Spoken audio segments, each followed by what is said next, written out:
You talk in your book about the antisocial ramifications of advertising and the need to get rid of this want-multiplying industry. How do you feel about this now? It's getting worse. I think the advertising industry is an industry that fundamentally does make us want things we don't have. Combined with the pattern of artificial obsolescence that so many of our manufacturers now practice. This year's model should replace last year's model, even though last year's model is still functioning. The fashion industry and clothing, automobiles, appliances, everything else, it makes us a wasteful species, and it's hastening the problems that must arise from the carrying capacity deficit that we have created. We're increasing the carrying capacity deficit by pell-mell overproduction of stuff we don't need because the manufacturers need to sell it. And the ultimate culprit in this is not a person. The ultimate culprit is the fact that we as a species are capable of intra-species division of labor. We can function as if we were many species. Each occupation is like a different species. Each occupation with different tools, different apparatus, different equipment makes different demands upon the ecosystem and has different resource requirements. And the stuff that any particular occupation produces, or the service that any particular occupation provides, is greatly in excess of what the members of that occupational group can themselves use. They have to sell it to somebody else and get from the somebody else's all the other things that they want and need. And so the exchange process that is the natural accompaniment of division of labor makes us all utterly dependent upon selling things, either selling the words that I can generate as an academic, or the product that I generate as a member of the production staff on an assembly line. If you can't sell it, it's not doing you any good to produce it. And so the advertising industry is our mechanism for selling that. Look what it's done to the U.S. Postal Service, for example. The U.S. Postal Service now is almost reduced to being the delivery arm for the advertising industry.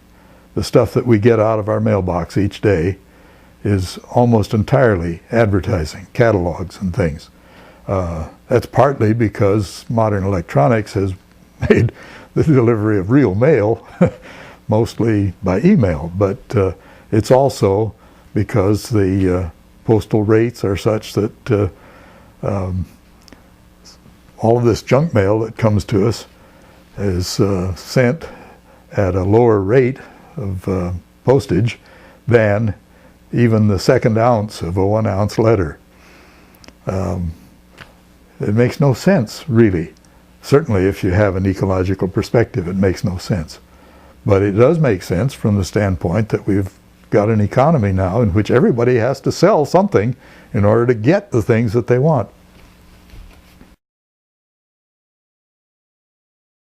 Like William Ophuls, you claim that ecological scarcity could undermine democratic institutions. Could you elaborate on this? People are free to do pretty much as they please if there are few enough of us, so that the impact of what we do with our local bit of habitat upon others is minimal.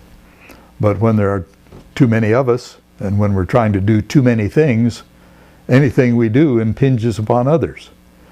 And so the problem of overshoot, of having overshot the carrying capacity of our environment, means that there are more ways in which we infringe upon other people's privileges of doing the things they want to do. Other people are increasingly impinging upon the ways that I want to enjoy life. And it becomes harder and harder for each of us to be completely free to do as we please. Now, what's the political implication of that? Well, we have to have more regulation, more restrictions. We have zoning to make it certain that in a nice residential area you have only residences. The factories have to be somewhere else. The stores have to be somewhere else. Houses of ill repute have to be somewhere else, not in the nice residential area and so on. But people resent regulation. We don't like to be over-regulated, and so every once in a while we get a burst of political effort to deregulate. We deregulated the airlines, and for a while supposedly that was going to enable us to fly at cheaper prices and so on. But it's now beginning to drive some airlines bankrupt. Now they're having to charge for every piece of luggage that you take and so on, in order not to look like they're raising the fares. The competition between regulation and deregulation is escalating because of the fact that there's simply more of us trying to do more things than the planet can really accommodate.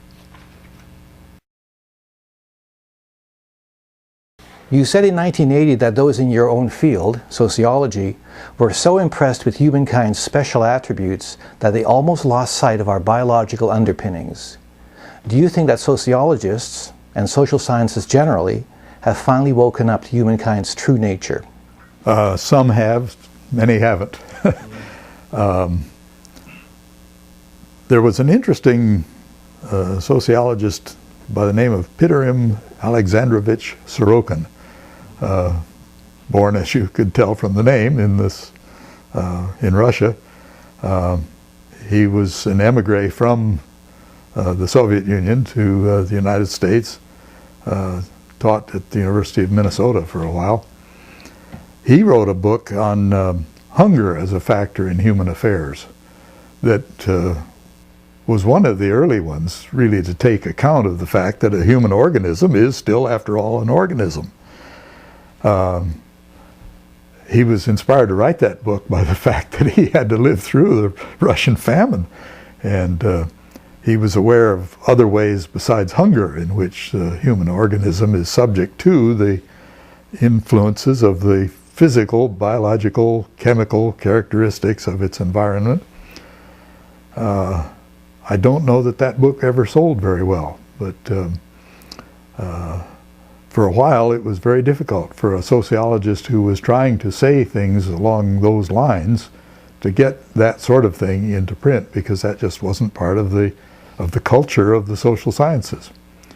Increasingly I think it is, but there's still an awful lot of sociologists who still talk as if Homo sapiens is a species so totally unto itself that nothing that we know about other species really matters for understanding human behavior.